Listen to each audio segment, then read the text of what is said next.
Duty comes first. This one line defines the basic essence of Uttarashadha Nakshatra. These fellows are highly service oriented by nature, and they simply love to live life by expanding their network of friends. Needless to say that this nature of being friendly, being warm, and extending help to people from all walks of life provides them an excellent platform to operate as a good social worker, a good politician, or an able administrator. When it comes to Uttarashadha, you must realize that the person has certain values, certain principles based on which he or she operates in this human world. Although Uttarashadha falls in the Saturn sign of Capricorn, still the light of the sun makes Uttarashadha a star of high social status. Uttarashadha ruled by Sun is the last star of Sun in the zodiac cycle. In Kritika, Sun is in action mode, trying to establish the foundation. In Uttara Falguni, Sun has finally established the foundation, whereas in Uttarashadha, Sun has attained the peak of success, the peak of height. However, it is necessary to remember that where there are peaks, at the same place there also exist deep valleys. The higher the peak is, the deeper the valley will be. Near Mount Everest, the deepest valley exists. It can only exist there. Rahu in Uttarashadha may provide the potential to attain the peak of success. But to this side of success story, there is also another side, and that side is the story of many sacrifices, many difficulties that is never revealed to the society. The society just sees the success that this native achieve.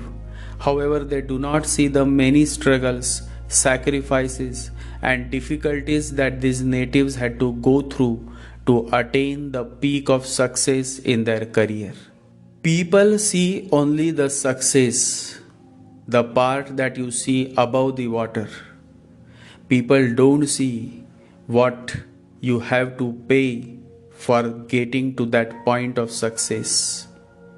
Many disappointments, lot of persistence, hard work, huge risks, late night work, struggles, competition, discipline, courage, doubts, criticism, personal failures, adversity, rejections, sacrifices. This is what really happens, and then you attain the peak of success. It is necessary to remember that the taller the tree grows, the deeper it also goes beneath the ground. That's its balance. And so these natives, especially the evolved souls having Rahu in Uttarashadha, understands the significance of living a balanced life. Interestingly, Rahu in Capricorn natives are attracted naturally towards Rahu in Cancer natives. This is indeed a new subject, that is the dynamic of Rahu to Rahu attractions. Rahu in Cancer is more focused on self-growth, whereas Rahu in Capricorn is more focused on career growth. Rahu in Cancer makes you introvert. Rahu in Uttarashadha makes you extrovert. Rahu in Cancer is emotional. Rahu in Uttarashadha is practical. And this quality of practicality becomes an asset on which Rahu in Uttarashadha native built the empire of their material success. Rahu Uttarashadha natives simply believe that without vision you don't see, and without practicality the bills don't get paid. If you have a husband or a wife having Rahu in Uttarashadha, then you don't have to worry much about bank savings or money as such, because these natives, through their practicality, ensure that you never run out of money. As long as you remain with these natives, you will never fall short of money, because they know the art of earning money. Making money is art, and working is art, and good business is the best art. That is what is the philosophy of these people. Rahu Uttarashadha are not just good at making money, but they also are good when it comes to saving money for the rainy day. It's not about how much money you make, it's how you save it, is the sutra of Rahu in Uttarashadha Nakshatra natives. Capricorn is the only zodiac sign that is by nature very stingy. And so it is good in saving money. And because it is good in saving money, it has given birth to many rich men and women across this world. Because the formula is simple. The more you are stingy, the more you go on saving money. And the more you go on saving money, the more you continue to become richer and richer.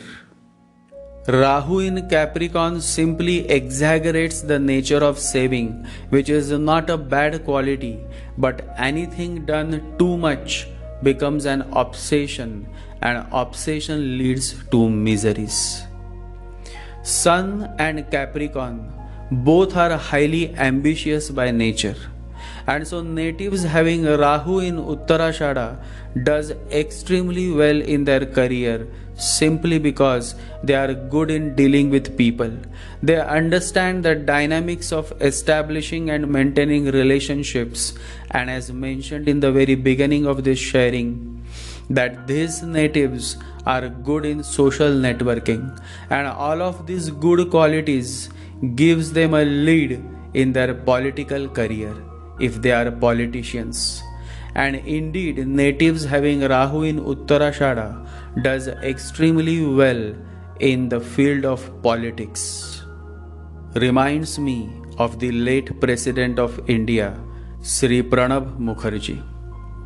The only man who could have saved the Congress party from sinking had he been given the authority to lead the party. He was called as the Sankat Mochan, meaning the problem solver, when UPA 2 was in power. A highly diplomatic and good-hearted person, Sri Pranab Mukherjee is indeed a shining example of Rahu in Uttarashadha Nakshatra. Capricorn sign is closely associated with politics. Sun is highly opinionated.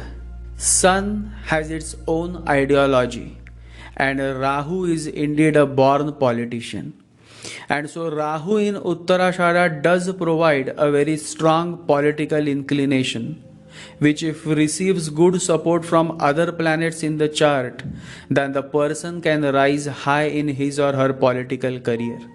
Sri Pranab Mukherjee became the President of India. He had a very strong political background. He came from a political family. Sri Pranab Mukherjee quotes, "I come from a political family. My father was a freedom fighter. He was a prominent leader of the locality and a member of the Congress party. He spent 10 years in British prisons.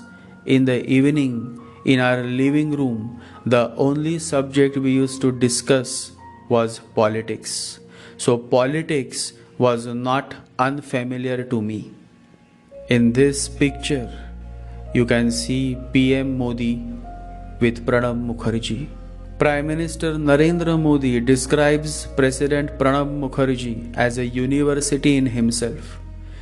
PM Modi quotes, "President Sri Pranab Mukherjee is a university in himself. He is an ocean of knowledge. If anybody asks me what is the biggest benefit of becoming the Prime Minister, I will say that I got an opportunity to be close to him. Whenever I meet him, he is so full of knowledge that he explains everything so minutely along with his own personal experience. Such is the potential of Rahu in Uttarashadha that you can attain the height of success in your professional career, be it in politics or any field of service. Rahu in Uttarashadha is a special fuel that can drive you to great heights of success, especially if you are an artist or if you are a dancer or a singer. Reminds me of Elvis Presley, the American singer and actor. He is regarded as one of the most significant cultural icons of the 20th century. Recognized as the best selling solo music artist of all time by Guinness World Records, Elvis Presley won 3 Grammy Awards, received the Grammy Lifetime Achievement Award at age 36, and has been inducted into multiple music halls of fame. Elvis Presley had a Rahu in Uttarashadha Nakshatra, and he was not only a great legendary singer and actor, but also a great human being who believed in Jesus. One of the famous quote of Elvis Presley is, "I am not the king. Jesus Christ is the king. I am just an entertainer." Uttarashadha is ruled by sun, and sun cannot stand lies. Sun is all for the truth. You can see this quality of seeking the truth, believing in the truth, emphasized by Rahu in Uttarashadha. Elvis Presley himself was a follower of the truth. One of his famous quote is, "Truth is like the sun. You can shut it out for a time, but it ain't going away." Elvis Presley, the man who took the whole world in his hands by his mind-blowing performances, died at an early age of 42. The other person that I am reminded of is the famous American talk show host, television producer, actress, author, Oprah Winfrey. The most common line for all the successful Rahu in Uttarashadha Nakshatra natives is that they all are born in poor family, but with their talent, skills and determination, they rose to great heights, thereby becoming rich and famous. Oprah Winfrey was born in poor family, as well as Elvis Presley was also born in poor family. And who knows, there must be many men and women having a Rahu in Uttarashadha Nakshatra who may have attained peak of success but remained unknown to the public in general. Uttarashadha being a nakshatra of sun, it brings a certain level of individuality to the native. The native loves to live his or her life by being yourself. One of the famous quote of Oprah Winfrey is, "Don't settle for a relationship that won't let you be yourself." Being significant is a quality of sun, and Uttarashadha, the nakshatra of sun, falling in an ambitious, hard-working sign of Capricorn, does make you significant. And when you become significant, success follows you naturally.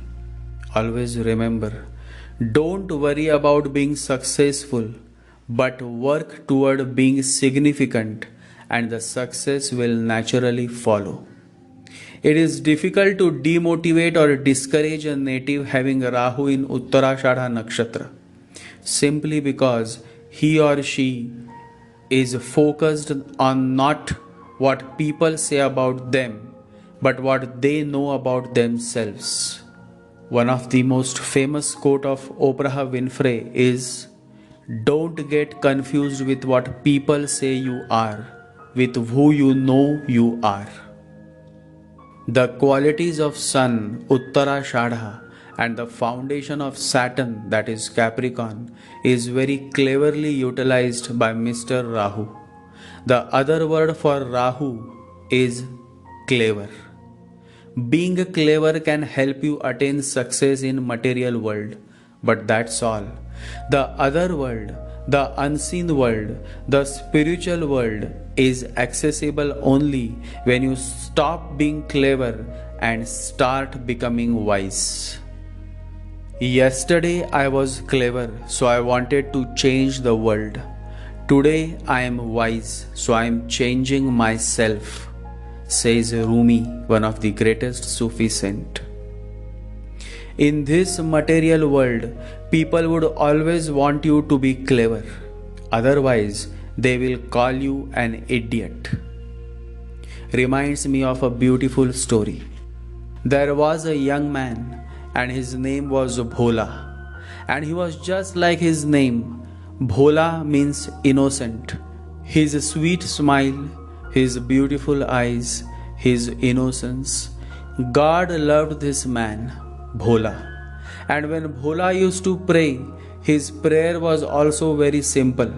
He would simply sit on the ground, fold his hands, and say, God, I love you. And so I have no questions to ask, no complaints to make. I simply love you. That's all what his prayer was. And people of the town simply made fun of him. They started calling him an idiot. They would say, You are an idiot. Slowly, his father, his mother, his uncles, the neighbors, and everybody started calling him an idiot. And then, when everybody starts calling you an idiot, it is natural that you also would start believing that you must be an idiot. How can so many people be wrong? Days passed and Bhola became old. But still, people would continue to perceive him as an idiot. He tried hard to change the perception of the people, but it was not possible. That is very human. Once a man goes mad, he may become normal again, but nobody is going to take him as normal. He may do something normal, but you will suspect that there must be something insane about it. And your suspicion will make him hesitant, and his hesitancy will make your suspicion stronger. Then there is a vicious circle. So Bhola tried in every possible way to look wise, to do wise things, but whatsoever he did, people would always say that he was an idiot. Then one day, in his town, came an old Sufi saint. And the Sufi saint stayed beneath a tree, a huge banyan tree. Bhola was walking on the road when he came across this Sufi saint, and Bhola was taken aback because the same Sufi saint had been appearing in his dream for last 10 years. His eyes became wet, tears started flowing through his eyes. He rushed towards the Sufi saint, and the Sufi saint, his name was Baba Farid. And Baba Farid was one of the greatest Sufi saints that the world had ever known. His way was very unique. He was very tall and very humorous by nature. People would simply love to be in his omnipresence. But at this time, there was nobody around him. He was alone, and Bhola rushed and touched his feet. Baba Farid looked very strict from outside, but from inside he was very soft and sweet. Looking at Bhola, Baba said, Bhola, for what have you come to me? What is it that you want from me? Bhola was surprised because he was meeting Baba Farid for the first time in his life, and yet Baba knew his name. Bhola said, Baba, please help me to get out of this locked state. I am sealed in it. They don't let me out. They have not left any window or door open so that I can jump out. And whatsoever I do, even if it is exactly the same as they do, still I am an idiot. They call me idiot from the day I was 15 years old. What should I do, Baba? Please help me. Baba Farid smiled and said, Do just one thing. Whenever somebody says, Look how beautiful the sunset is. You say, you idiot, prove it. What is beautiful there? I don't see any beauty. You prove it. If somebody says, look at that beautiful rose flower, catch hold of it and tell him, prove it. What grounds have you to call this ordinary flower beautiful? There have been millions of rose flowers. There are millions. There will be millions in the future. What special thing has this rose flower got? And what are your fundamental reasons which prove logically that this rose flower is beautiful? If somebody says, this book of Leo Tolstoy is very beautiful, then just catch hold of him and ask him, prove where it is beautiful. What is beautiful in it? It is just an ordinary story. Just the same story which has been told millions of times. Just the same triangle in every story. Either two men and one woman or two women and one man. But the same triangle. All love stories are triangles. So what is new in it? The man said, that's right. I will follow your orders. Baba Farid said, don't miss any chance, because nobody can prove these things. They are unprovable. And when they cannot prove it, they will look idiotic. And they will stop calling you an idiot. Next time when I return, just give me the information of how things are going. And Baba Farid left. Days and months passed. After 5 years, Baba Farid comes back to the same town. And before he could meet Bhola, the idiot, people of the town came and said to Baba Farid, a miracle has happened. Baba, a miracle has happened in our town. We had an idiot in our town. He has become the wisest man. We would like you to meet him. Baba Farid knew who that wisest man was. He smiled and said, I would certainly love to see him. In fact, I was hoping to meet him. Baba Farid was taken to the idiot, and the idiot, that is Bhola, said, you are a miracle worker. You are a miracle man, Baba. The trick worked. I simply started calling everyone an idiot, stupid. Somebody would be talking of love. Somebody would be talking of beauty. Somebody would be talking of an art, painting, sculpture, and my standpoint was the same. Prove it. And because they could not prove it, they looked idiotic. And it is a strange thing. I was never hoping to gain this much out of it. All that I wanted was to get out of that label that I am an idiot. It is strange that now I am no longer an idiot. I have become the most wise man, and I know I am the same, and you know it too. Baba Farid smiled and said, never tell this secret to anybody else. Keep the secret to yourself. This is how things go on in this human world. My fellows, this human world is a shallow world. In this world, you are judged based on the questions you ask and not the answers you give. Always remember, question is of the mind, answer is of the heart. The mind has no answers, it has only questions. Meditation has only answers and no questions. And meditation is a state of no mind. The more you are caught up in your mind, the more you would have questions. And the more questions you have, the more you would be considered as clever and intellectual by this human world. The more you are engrossed in your heart, the more you would have answers but no questions.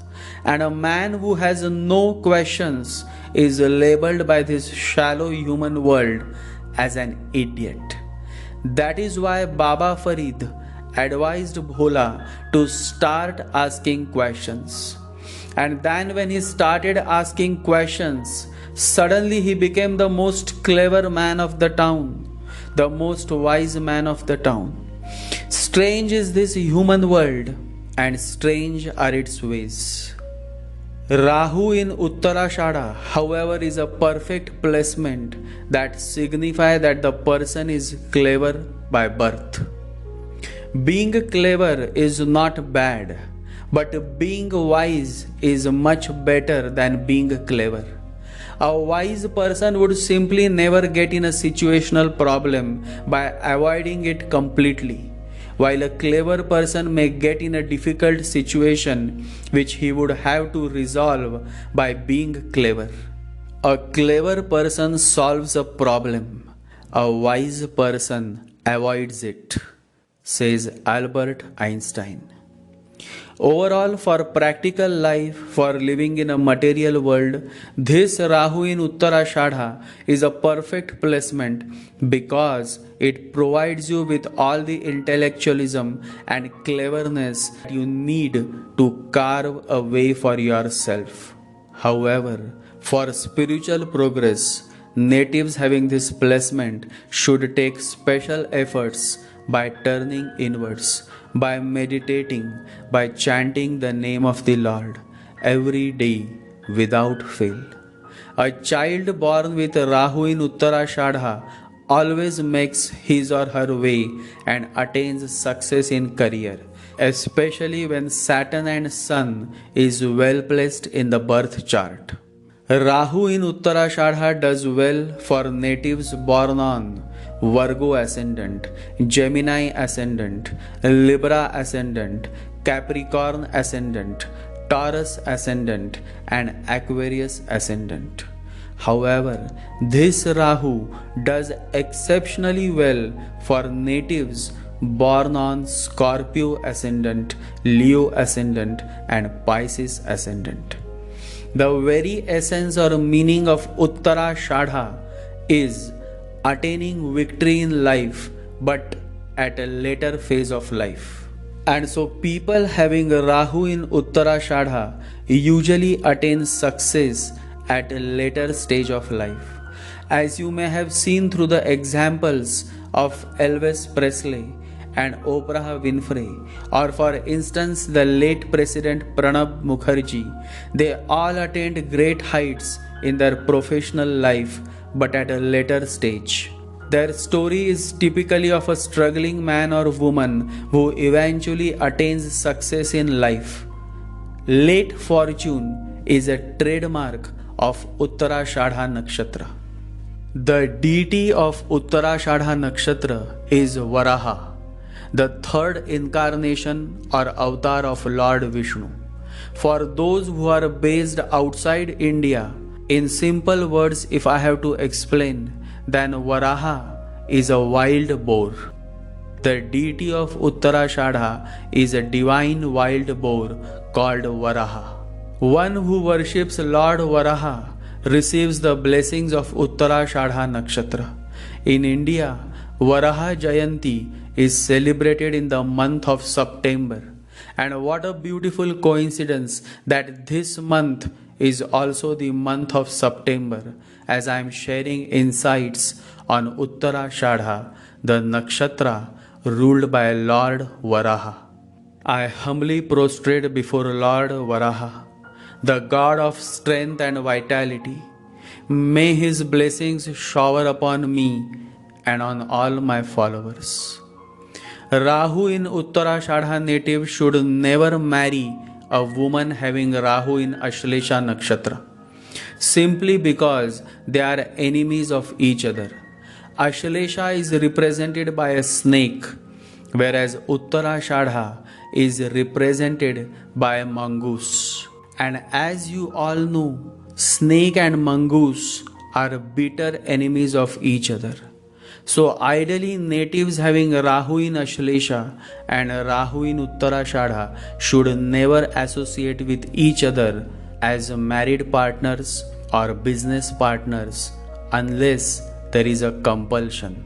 Rahu in Nakshatras is indeed a major subject of study for marriage matchmaking, which generally nobody takes into consideration, and that is where the point is missed. It is simply missed. Mohan asked, which tree is sacred for Uttarashadha Nakshatra? Which tree should we worship to attain Uttarashadha's blessings? The tree that Uttarashadha relates is the tree of jackfruit. Incidentally, jackfruit is Singapore's national fruit. And I will tell you all a secret of jackfruit.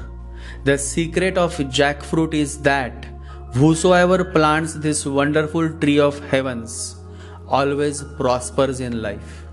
Jackfruit is indeed a fruit of prosperity. To overcome the negative effects of Rahu in Uttarashadha, the native should offer jackfruit to Lord Vishnu on every Wednesday, and if possible, also plant a tree of jackfruit in his backyard or in his or her garden.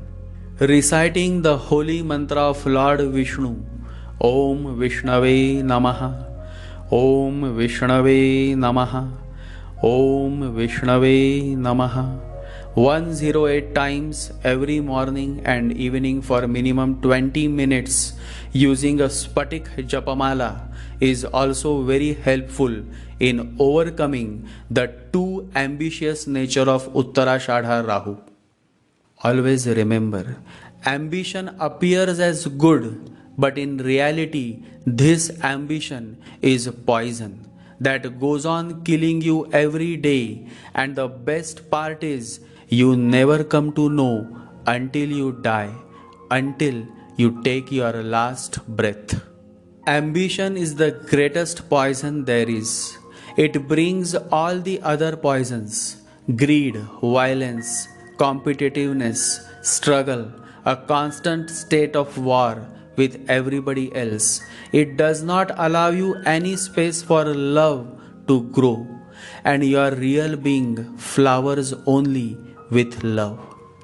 Ambition is against love, and anything that is against love is against you and your real life, your real destiny. And nothing kills love more than ambitiousness.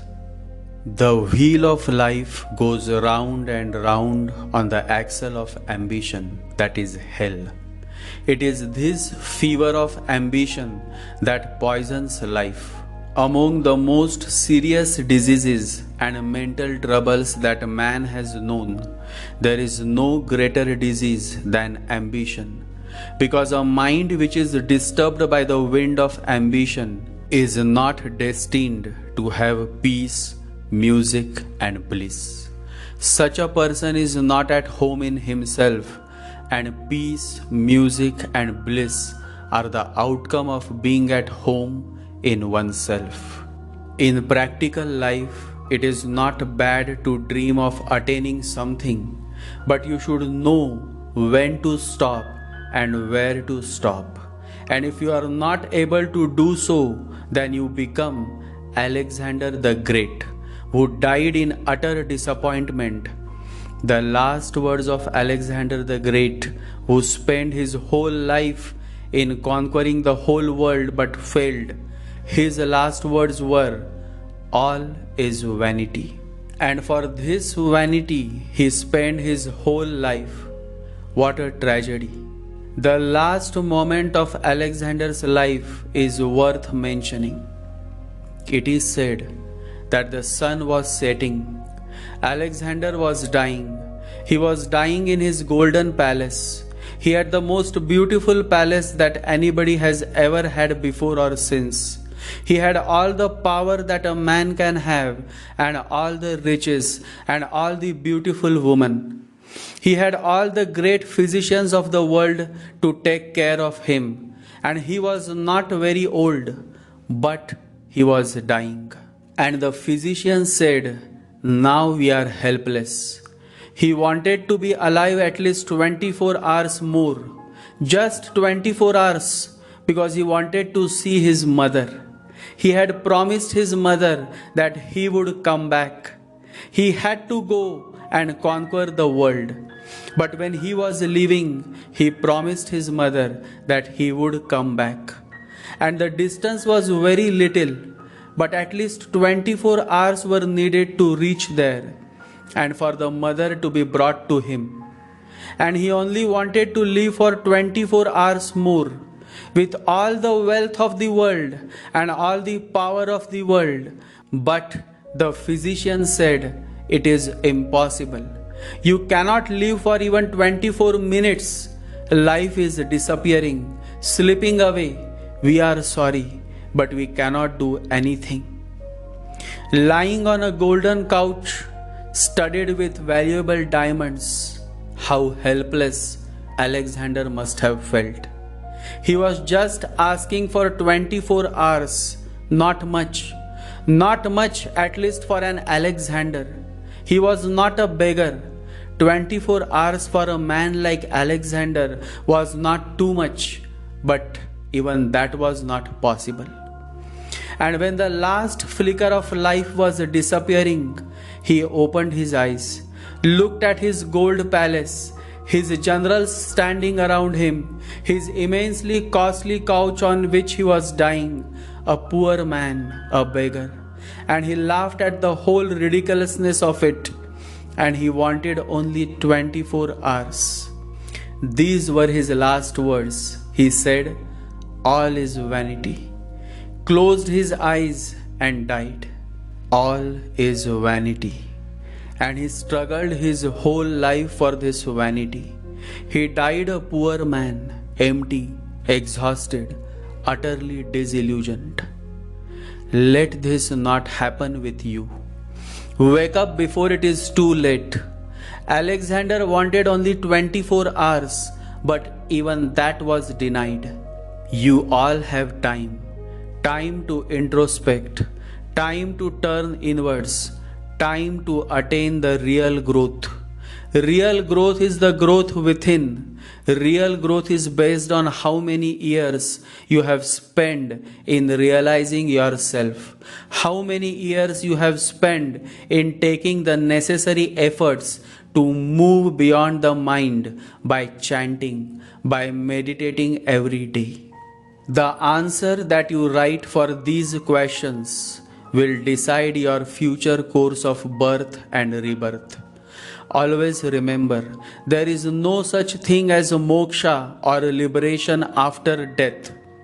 If liberation has to happen, then that has to happen now, in this birth itself, while you are alive. What is liberation? What is moksha?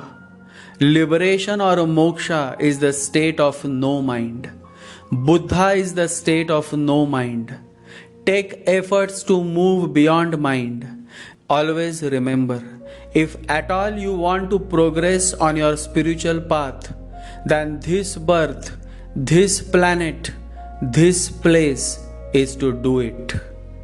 The great spiritual master Paramahansa Yogananda says, "Don't depend on death to liberate you from your imperfections. You are exactly the same after death as you were before. Nothing changes, you only give up the body. If you are a thief or a liar or a cheater before death, you don't become an angel merely by dying. If such were possible, then let us all go and jump in the ocean now and become angels at once. Whatever you have made of yourself thus far, so will you be hereafter. And when you reincarnate, you will bring that same nature with you. To change, you have to make the effort. This world is the place to do it." Always remember, whatever you are at the last moment of your life, whatever desires, whatever conscious level you have reached, you start from that same level after your death. That is why the death chart is as important as the birth chart. And it is a very unique science, the science, the astrology of the death chart. Enough for now. Love to all my listeners, followers, and fellow travelers. I could see that many of you are relating with my sharing, and I thank each one of you from the bottom of my heart. Always remember, Rahu may provide you material success, but you remain utterly poor within as long as you don't embark on the greatest journey of your life, the journey within. Remember to meditate every day. Start with chanting the holy mantra Om Gam Ganapataye Namaha. Om Gam Ganapataye Namaha. Om Gam Ganapataye Namaha. Om Gam Ganapataye Namaha. And when you chant, do not entertain any thoughts. Continue to focus on your breathing while you chant. And when you chant, chant with love, with devotion, and with total surrender. Learn to live your life by surrendering to God, for that is the surest way to happiness. Stay blessed. Love to you all. Jai Sri Ganesha. Jai Guru.